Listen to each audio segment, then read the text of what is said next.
What's up? What's up? What's up? We are back with another video. My name is Crystal Denitra, and thank you for watching Truth TV Podcast. I just want to say hello to all of my subscribers. Hello to everyone who has sent comments and made comments under the videos. I really do appreciate it. But just a couple housekeeping rules. I need you guys to get these likes up. Getting the likes up on a video will help YouTube's algorithm. People will find the videos that I'm posting that really need to hear it, and it will just put it out in the YouTube world. So please get those likes up. I know people are watching, and I do appreciate people for watching, but we got to get the likes up so the videos can start circulating through YouTube, because a lot of people need to hear the information that's being given. I take a lot of time doing my research. I'm not just, sometimes it may seem like I'm just rambling, but I really am doing my best to get my story out as well as get the education out. So help me get those likes up, you guys. All right, so today we're going to talk about trauma bonding. And basically, a narcissist uses this as like an emotional abusive cycle. So by definition, trauma bonds occurs when a narcissist repeats a cycle of abuse with another person, which fuels a need for validation and love from the person being abused. Trauma bonding often happens in romantic relationships. However, it can also occur between colleagues, non-romantic family members, and friends. And there's typically 7 stages. And of course, I'm getting all of this from Google, like I always get my definitions. The 7 stages of trauma bonding is number 1, the love bombing. That's pretty much, I talked about it in my other videos. When a person is telling you how great you are, how beautiful you are, how smart you are, they're just lifting you up, making you feel like such the great person that you are. The second stage is that trust and dependency. So they will make it seem like they're easy to talk to, your secrets are safe with them. Basically, they're just pulling information from you to gain trust. The third stage is the criticism, where they start using whatever you told them against you. So they start criticizing the things that you say. They may leave little smart remarks or say things that are not favorable. Number 4 is the manipulation and gaslighting. Basically, they're trying to get you to feel how they feel. That's what manipulation is. They try to make you feel how they feel. They gaslight you by twisting and turning the things that you say to kind of benefit them. Number 5 is resignation and giving up. So basically, you're just giving up. You're giving up all hope.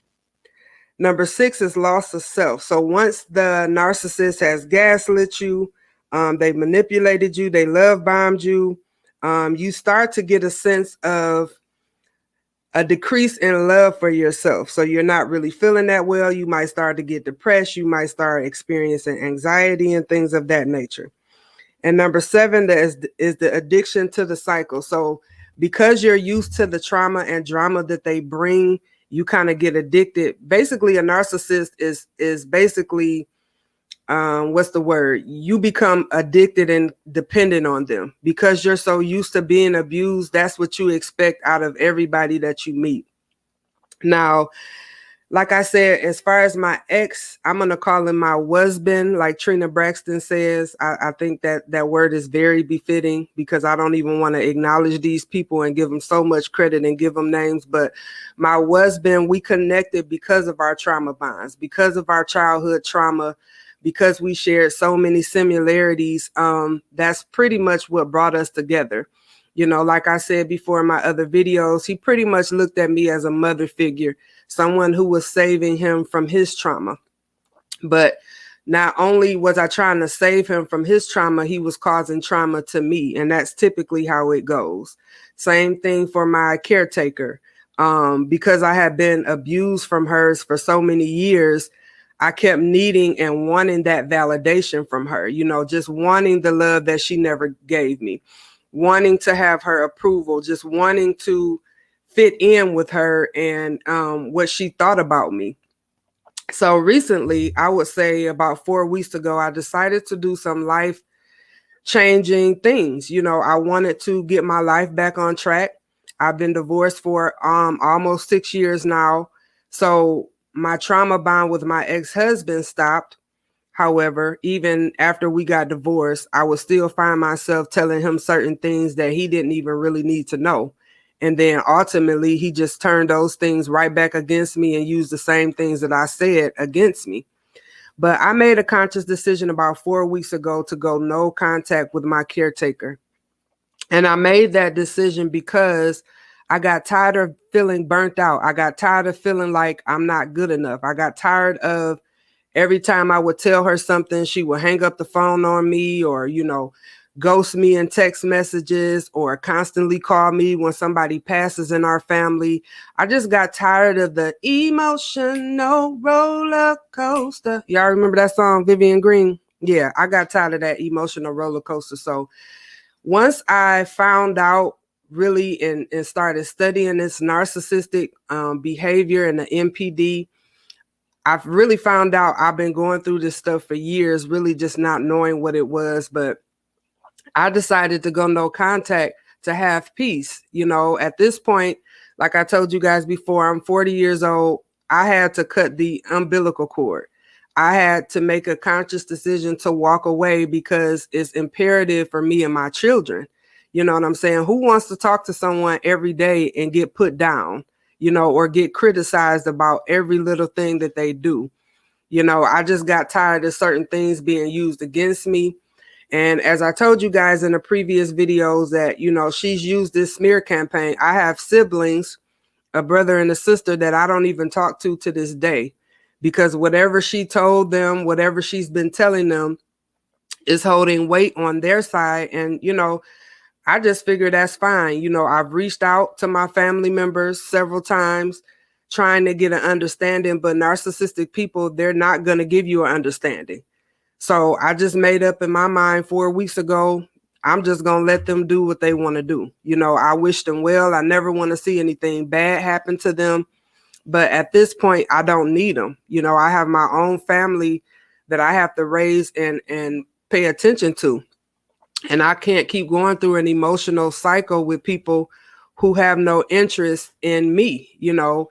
Basically, if I'm not doing the things that they want me to do, then they don't want to be bothered. Like even when I moved in with my ex-husband, my sister's husband moved us in and he didn't know that I was moving in with my husband at the time. Well, we weren't married, but we were dating in the process of getting married. And once he found out I was moving in with my husband, he called my sister and my sister basically went off on me. And then my sister called my mother and basically said, well, she's moving in, she's not married yet, da, da, da, da, da.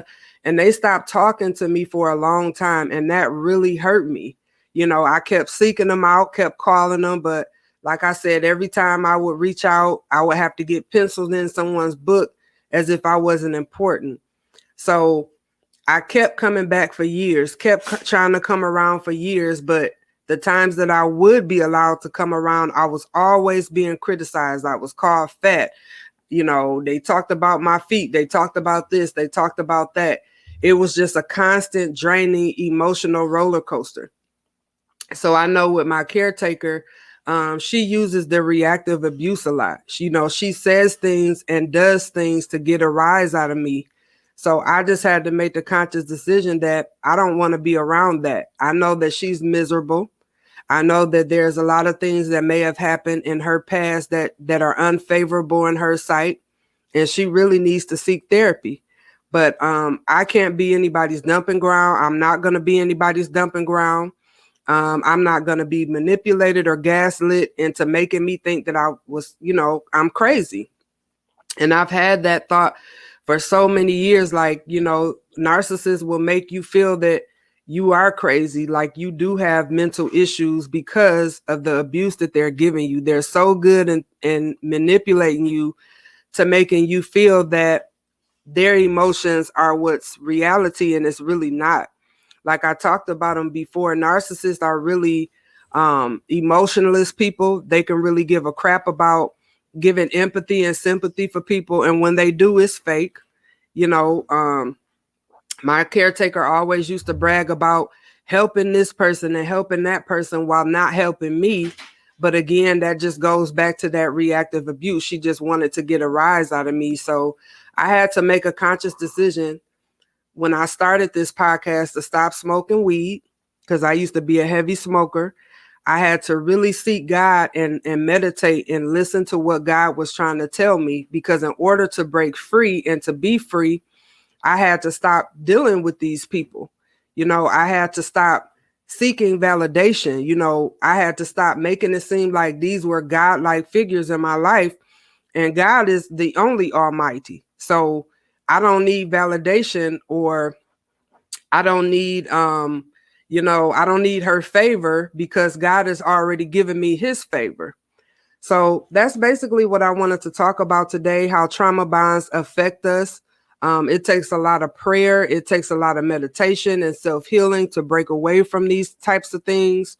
Sometimes we're so used to being in abuse that we don't even realize that we're being abused and we're in this vicious cycle. So we just have to learn how to break the cycle and walk away. I've talked about no contact before. You really have to go no contact with these people, because if you don't, you'll find yourself in a cycle that you don't want to be in. So I thank you guys for listening. Don't forget to get those likes up, share and subscribe, and comment. If there's any specific topic you want to talk about, you can email us at truth.tvpodcast@gmail. You can also follow us at Truth TV Podcast on Instagram. And until later, I will holler at you guys the next time. Be blessed.